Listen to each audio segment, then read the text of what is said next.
ఎడారిలో సెలయేర్లు. ఫిబ్రవరి 21వ తారీఖు. యెహోవా ఎదుట మౌనముగా నుండి ఆయన కొరకు కనిపెట్టుకొనుము. కీర్తన 37:7. నువ్వు ప్రార్థించి ప్రార్థించి కనిపెట్టి చూసినా ఫలితమేమీ లేదా? ఏవి కదలకుండా ఉన్నవి ఉన్న చోటే ఉండిపోవడాన్ని చూసి విసుగెత్తిందా? అన్నింటినీ విసిరికొట్టి వెళ్ళిపోవాలనిపిస్తున్నదా?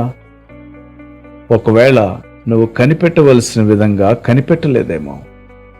అలాంటప్పుడు ఆయన్ని కలుసుకోవలసిన సరైన చోటున నువ్వు ఉండలేవు. ఓపికతో దాని కొరకు కనిపెట్టుదుము. రోమా 8:25. ఓపిక ఆందోళనను తొలగిస్తుంది. ఆయన వస్తానన్నాడు. ఆయన వాగ్దానాలు ఉన్నాయంటే ఆయన సన్నిధి ఉన్నట్టే. ఓపిక నీ ఏడుపును తొలగిస్తుంది. ఎందుకు విచారంగా నిర్లిప్తంగా ఉంటావు? నీ అవసరం నీకంటే దేవునికే బాగా తెలుసు.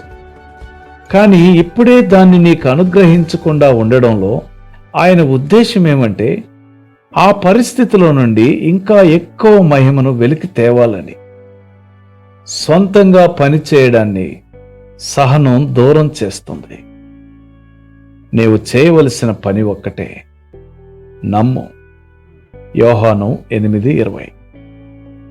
నువ్వు కేవలం నమ్మితే అంతా సవ్యంగానే ఉందని గ్రహిస్తావు. ఓపిక అవసరాలన్నింటినీ తొలగిస్తుంది. నీవు కోరుకున్న దాని గురించిన నీ అభిలాష బహుశా అది జరగడం వల్ల నెరవేరే దేవుని చిత్తంపై నీ అభిలాష కంటే గొప్పదేమో.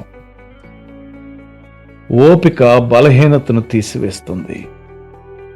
ఆలస్యమవుతున్న కొద్దీ నిరాశ పెంచుకొని అడిగిన దాన్ని వదిలేయవద్దు.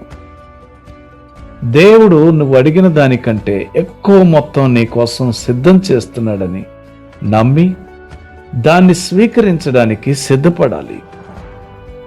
తత్తరపాటును ఓపిక నిరోధిస్తుంది. నన్ను పట్టుకుని లేవనెత్తి నిలువబెట్టెను. దానియేలు 8:18. ఆయన ఇచ్చిన సహనం మనలో ఉంటే మనం వేచి ఉన్న సమయం అంతా స్థిరంగా ఉంటాము. ఓపిక దేవుణ్ణి ఆరాధిస్తుంది. స్తుతులతో కూడిన ఓపిక ఆనందంతో కూడిన పూర్ణమైన ఓర్పును, దీర్ఘశాంతమును అతి శ్రేష్టమైనది. కొలస్సీ 1:11. ఓర్పు తన క్రియను కొనసాగింపనీయుడి. యాకోబు 1:4. నీవు దేవుని కొరకు కనిపెట్టే కొలది ఆత్మ సమృద్ధి పొందుతావు. నీవు దేవుని ఎదుట మౌనంగా నుండి ఆయన కొరకు ఓర్పుతో కనిపెట్టుకుని ఆయన అనుగ్రహించే ఆత్మ సమృద్ధిని పొందినట్లు పరిశుద్ధాత్మ దేవుడు నీకు సహాయం చేయనుగాక. ఆమెన్.